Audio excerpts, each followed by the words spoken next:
TrojanVision Nightly News starts now. From the High Definition Digital Production Center on the Troy campus, with news from Troy University locations around the world, this is TrojanVision Nightly News.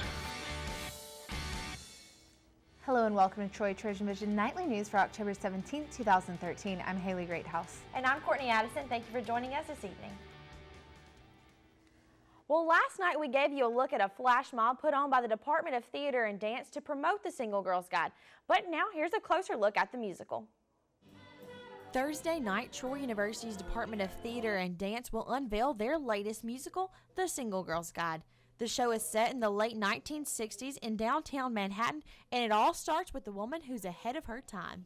Emma thinks she's going to get this wonderful writing assignment, and she doesn't, and so she convinces her boss to let her do otherwise because she's really stubborn and hard-headed. Women were supposed to be housewives and pretty little pictures of perfection, and Emma doesn't agree with that. She thinks you should be single for as long as you want to be single. She thinks she can change things for women, so she starts a column, gets a letter from Harriet Belagamba, and she decides to transform Harriet into a beautiful single woman. Performers say you'll leave the musical tapping your feet to the catchy tunes, but you'll also see an empowering message for women everywhere. Focus on yourself, and that's what's going to draw the man to you by just worrying about yourself and focusing on your successes and your goals, and that's going to attract those people that you would want in your life anyways. I love the story. I think that it's really important that you don't have to fit a mold, that you can be whoever you want to be if you'll just be it and step out and be bold. That you don't need anybody, but not like, I don't need a man. It's not like that. It's just you have you, and that's enough. You don't have to have anyone. The Single Girls Guide is a brand new musical, so no one at Troy has seen it, and one cast member is excited about bringing something new to the table. I feel like it's a little bit a different approach. No one knows what to expect because it's never been performed before. And I feel like it's very high energy. The level of energy is so high. And I feel like if we just do our job and engage the audience, they feed back to us, and then that's what makes live theater so great. And what's the one thing Bailey feels the audience will enjoy the most? I think everyone will really enjoy the ending number. The opening show starts tonight at 7:30 in the TC Theater, and tickets are still on sale at the box office for $5 with a student ID. Traditionally, the University Activities Council provides students with some fun activities on Wednesday night, like laser tag and dodgeball. But last night, their Wednesday activity was a little more educational. Jamarlo Phillips has the details. Troy University Activities Council welcomed a Motivational Speaker Wednesday night as a part of its weekly initiatives. Tonight is Dr. Lori Hart, and it's like a speaking engagement. She's going to talk about life, how she knows it, and how she can help us. It's kind of like a motivational speech. As one student explains, the speaker not only motivated, but touched bases on what students experience in their everyday lives. Relationships, use of treating the opposite gender with respect, and not doing drugs, and like the proper way to treat just individuals in general. Tobert says the choice of speaker for the engagement will be valuable to the students. From what I hear, her messages inspire youth and everyone around her, no matter what age. So I think, especially since we're college age, it'll really be beneficial to us. The guest speaker says she thoroughly enjoyed the students and the participation. Students were great. I mentioned in my program I'd been here about 6 years ago, and very fun, very dynamic, very interactive, very funny. Definitely have their opinions and their voice. So if anything, as a speaker, part of it was like I could have just talked to them all night long in a group conversation. But they were awesome and engaged and really listened. And to sum it up in one sentence, you did not disappoint. Did not disappoint. Did not disappoint. Jamarlo Phillips, Troy, TrojanVision News. The UAC's next event will be the Midnight Madness basketball tournament Wednesday the 23rd in Sartain Hall. So today we continue our Trojan Profile series by introducing to you a man that many of us here at TrojanVision have had the pleasure of calling Professor, Dr. Stephen Pageant. And that's exactly right, Haley, but what we didn't know is what actually led him here to be a teacher. Boyd Price gives us the details. Dr. Stephen Pageant, the director of Troy University's Hall School of Journalism and Communications, was born and raised near Tampa, Florida. Pageant's family later moved to Jacksonville, Florida, where he attended high school and fell in love with broadcasting. I was working on the big #1 rock and roll radio station in Jacksonville, Florida. Jacksonville's a top 25 market. And we're talking major market radio. And I end up as a reporter covering the Cape for Mutual Radio, which was a big national radio network back then. I thought I was pretty hot stuff. But then something happened that Paget says taught him humility and helped him learn from other people. I get drafted, I put in the Army, and I get put into the American Forces Network.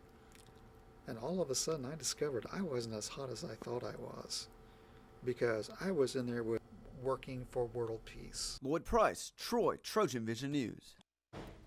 And tomorrow we will continue our Trojan Profile series with a look at a student who is sharing his talents on stage. And now taking a look at news from around the state. Out of Montgomery, 2 members of Alabama's delegation in Washington voted for the plan to reopen the government and raise the debt ceiling, while 6 voted against it. Republican Representative Spencer Baucus and Democrat Representative Terry Sewell voted for the plan last night. And in Dora, authorities say 2 illegal gambling machines have been removed from a convenience store, and the store's owner has been taken to jail. The police chief says undercover officers participating in a month-long investigation went inside TJ's convenience store, used illegal gambling machines in the back of the store, and received money. And in Phoenix City, authorities say a 43-year-old woman was killed when she crashed head-on into a logging truck on an eastern Alabama highway. Stephanie Cooper died in the wreck early yesterday on US 431 in Russell County.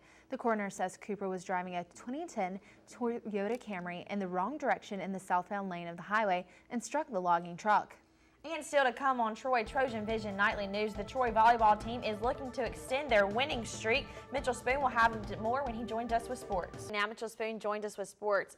So Mitchell, I know there's not a football game going on this weekend, and maybe a lot of people are really disappointed about that, but there's still plenty of Trojan athletics going on. That's right, Courtney. The volleyball team is going out of Troy, and so is the cross-country team, but I'll tell you where they're going right now in sports.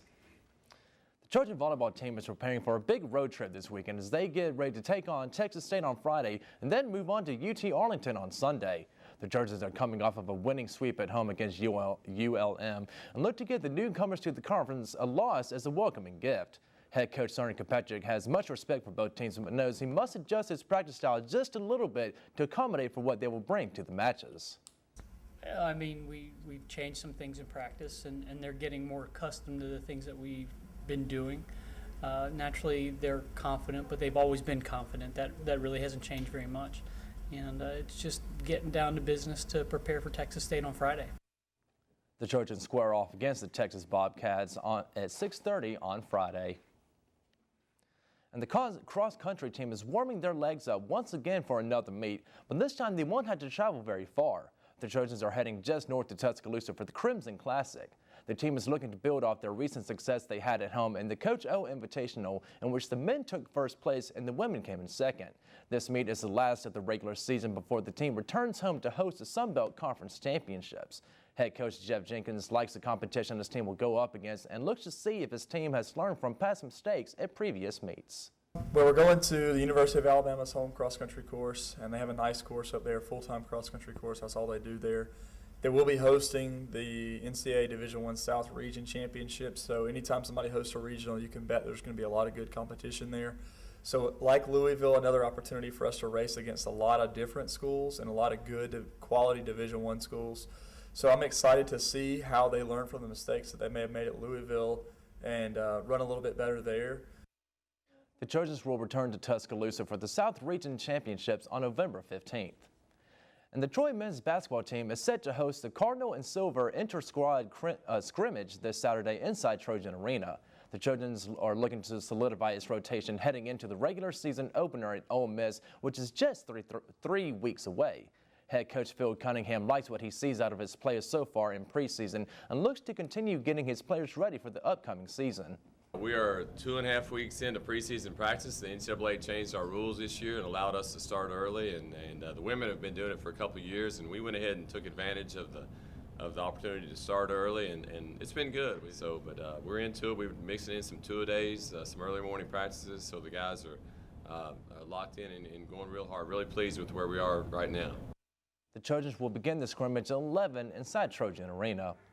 So Courtney, Haley, hopefully the volleyball team can get that win against the Texas State Bobcats and get that winning streak keep it going. And, you know, hopefully a lot of his fans will come out this Saturday to watch the Cardinal and Silver game and see how much the basketball team has progressed in the offseason. Exactly. Hopefully the football team's getting plenty of rest, but still plenty of opportunities for everyone to support the Trojans. Hopefully they'll have, you know, safe weather and safe travels. Of course. Thanks, Mitchell. Thank you.